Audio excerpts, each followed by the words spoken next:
বিহুৰ শুভেচ্ছা জনালো, অসমৰ ৰাইজলৈ বিহুৰ শ্ৰদ্ধা জনালো, সেৱা জনালো আৰু নতুন বছৰটো যাতে অসমৰ ৰাইজৰ আশাৰ বছৰলৈ ৰূপান্তৰ হয়।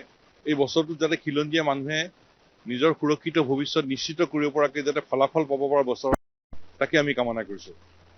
আৰু এই বছৰটো আপুনি কি বিচাৰিছে, এই নতুন বছৰটো কেনেকুৱা হওক, বহাগে কি লৈ আহা বিচাৰিছে? চাওক, সুধাকণ্ঠ ভূপেন হাজৰিকাৰ জন্ম শতবৰ্ষ আৰু ইফালে আমাৰ প্ৰাণৰ শিল্পী জুবিন গাৰ্গ নাই।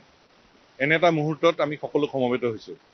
ভূপেন দাই জাতীয় জীৱনক সাহসেৰে আগুৱাই দিয়াৰ পথ দেখুৱাইছিল আৰু আনফালেদি জুবিন গাৰ্গে চ' মাষ্ট গ' অন, গোটেই যাত্ৰা অব্যাহত ৰখাৰ কাৰণে বাৰ্তা দিছিল।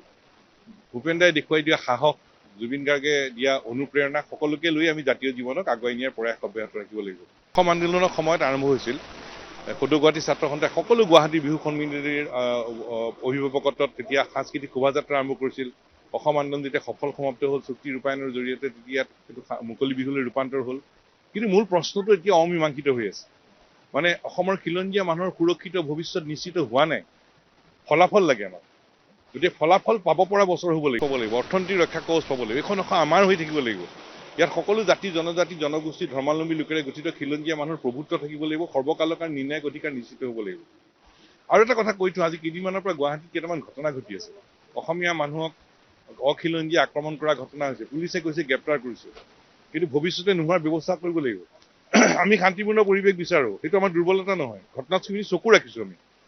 এনে ঘটনা হ'ব নালাগে। বিহুৰ শুভেচ্ছা জনালো, অসমৰ ৰাইজলৈ বিহুৰ শ্ৰদ্ধা জনালো, সেৱা জনালো আৰু নতুন বছৰটো যাতে অসমৰ ৰাইজৰ আশাৰ বছৰলৈ ৰূপান্তৰ হয়।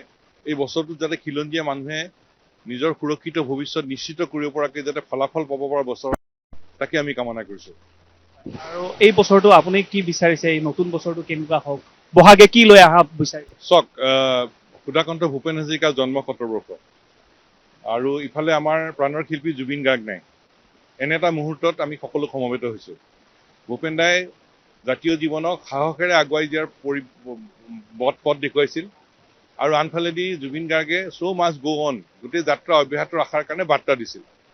ভূপেন দাই দেখুৱাই দিয়া সাহস, জুবিন গাৰ্গে দিয়া অনুপ্ৰেৰণা সকলোকে লৈ আমি জাতীয় জীৱনক আগুৱাই নিয়াৰ প্ৰয়াস অব্যাহত ৰাখিব লাগিব। অসম আন্দোলনৰ সময়ত আৰম্ভ হৈছিল। সদৌ গুৱাহাটী ছাত্ৰ সন্থাই সকলো গুৱাহাটী বিহু সমিতিৰ অভিভাৱকত্বত তেতিয়া সাংস্কৃতিক শোভাযাত্ৰা আৰম্ভ কৰিছিল।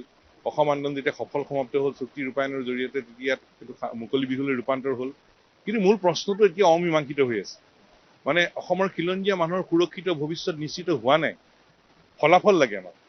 গতিকে ফলাফল পাব পৰা বছৰ হ'ব লাগিব। অৰ্থনীতিৰ ৰক্ষা কৱচ পাব লাগিব। এইখন অসম আমাৰ হৈ থাকিব লাগিব। ইয়াত সকলো জাতি জনজাতি জনগোষ্ঠী ধৰ্মাৱলম্বী লোকেৰে গঠিত খিলঞ্জীয়া মানুহৰ প্ৰভুত্ব থাকিব লাগিব। সৰ্বকালৰ কাৰণে নিৰ্ণায়ক অধিকাৰ নিশ্চিত হ'ব লাগিব। আৰু এটা কথা কৈ থওঁ, আজি কেইদিনমানৰ পৰা গুৱাহাটীত কেইটামান ঘটনা ঘটি আছে। অসমীয়া মানুহক অখিলঞ্জীয়া আক্ৰমণ কৰা ঘটনা হৈছে। পুলিচে কৈছে গ্ৰেপ্তাৰ কৰিছে, কিন্তু ভৱিষ্যতে নোহোৱাৰ ব্যৱস্থা কৰিব লাগিব। আমি শান্তিপূৰ্ণ পৰিৱেশ বিচাৰো, সেইটো আমাৰ দুৰ্বলতা নহয়। ঘটনাস্থলী চকু ৰাখিছো আমি। এনে ঘটনা হ'ব নালাগে।